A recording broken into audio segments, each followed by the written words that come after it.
নমস্কার, প্রভুর কৃপা চ্যানেলের সমস্ত দর্শক বন্ধুকে আমি আমাদের চ্যানেলে আবারও স্বাগত জানাই। আশা করি ঠাকুর এবং মায়ের আশীর্বাদে আপনারা সবাই মঙ্গলে রয়েছেন। আজ আমি আপনাদের কাছে দেবী দুর্গার সম্পর্কে একটি বিশেষ অধ্যায় পরিবেশিত করব। দেবী দুর্গার হাতে 10টি অস্ত্রের তাৎপর্য। অধ্যায়টি শুরুর আগে আপনাদের কাছে আমি বিশেষভাবে অনুরোধ করছি, আমাদের চ্যানেলটি এবং আমাদের চ্যানেলের ভিডিওগুলি যদি আপনাদের ভালো লেগে থাকে তাহলে অবশ্যই লাইক এবং কমেন্ট করবেন এবং চ্যানেলটি সাবস্ক্রাইব করে পাশে থাকা বেল আইকনটিতে অবশ্যই ক্লিক করে দেবেন। তাহলে আমাদের আপলোড করা সমস্ত ভিডিওর আপডেট আপনাদের কাছে তৎক্ষণাৎ পৌঁছে যাবে। দেবী দুর্গার হাতে থাকে 10টি অস্ত্র। এই 10টি অস্ত্রের তাৎপর্য কি আমরা অনেকেই সেটা জানি না। দেবী দুর্গা মহাষ্টমীতে মহিষাসুরকে বধ করেছিলেন। অসুর বধের জন্য স্বর্গের দেবতারা দেবীর 10 হাতে তুলে দিয়েছিলেন মোট 10টি অস্ত্র। আসুন আজ আমরা জেনে নিই কে কোন অস্ত্র প্রদান করেছিলেন এবং সেই অস্ত্রের কি মাহাত্ম্য। ত্রিশূল।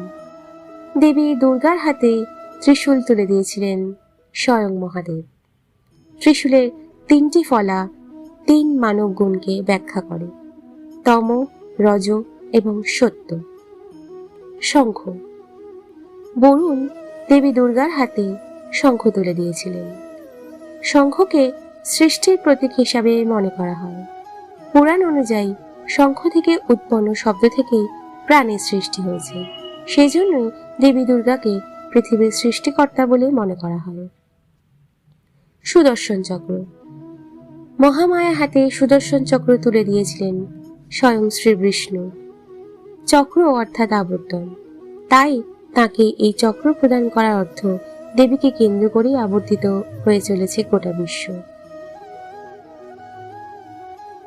বজ্রাস্ত্র বা অশনি। মহামায়া হাতে বজ্র তুলে দিয়েছিলেন দেবরাজ ইন্দ্র। এটি অশনির দৃঢ়তা ও সংহতির প্রতীক। নিজেদের লক্ষ্যে পৌঁছাতে সক্ষম হন মানুষ এই 2 গুণের মাধ্যমে। পদ্ম। ব্রহ্মাদেব দেবী দুর্গার হাতে পদ্ম তুলে দিয়েছিলেন।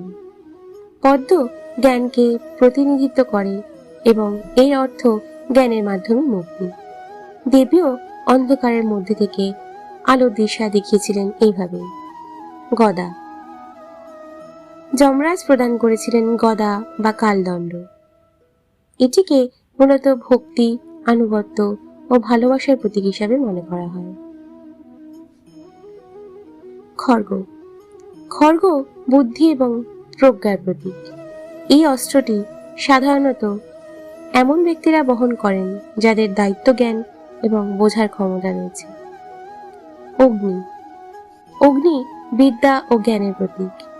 অগ্নিদেব এটি দেবী দুর্গার হাতে তুলে দিয়েছিলেন। সাপ। দেবী দুর্গাকে শেষ নাগ প্রদান করেছিলেন নাগ। যদিও দুর্গার অনেক ছবিতে আশীর্বাদরত অবস্থায় একটি হাত খালি দেখায়, অথবা মহিষাসুরকে বধ করার জন্য ত্রিশূল ধরে আছেন তিনি এমতো অবস্থায় দেখায়। 10ম হাতে আসলে একটি সাপ ধরার কথা। এটি চেতনা এবং শিবের পুরুষালী শক্তির প্রতীক। তীর ও ধনুক। পবনদেব দিয়েছিলেন তীর ও ধনুক, উভয়ই ইতিবাচক শক্তির প্রতীক।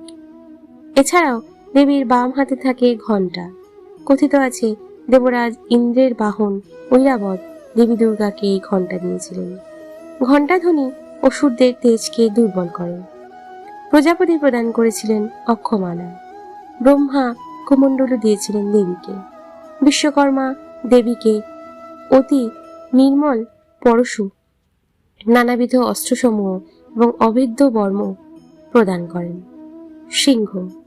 দুর্গার বাহন সিংহকে অস্ত্র হিসাবে বিবেচনা করা হয় না সাধারণত, তবে সিংহ শক্তির প্রতীক। তাই অনেকে মনে করেন সিংহ আসলে দুর্গার শক্তিশালী এক অস্ত্রের চেয়ে কিছু কম নয়। আমরা সকলেই জানতাম দেবী 10টি হাত এবং 10টি হাতে এই 10 রকম অস্ত্র থাকে, কিন্তু এই অস্ত্রগুলো তাৎপর্য কি এবং এই অস্ত্রগুলো কোন কোন দেবতা দ্বারা প্রদান করা হয়েছিল এগুলো আমরা জানতাম না। ভিডিওটি এখানেই শেষ করছি। আপনাদের যদি ভিডিওটি ভালো লেগে থাকে তাহলে অবশ্যই লাইক এবং কমেন্ট করবেন এবং চ্যানেলটি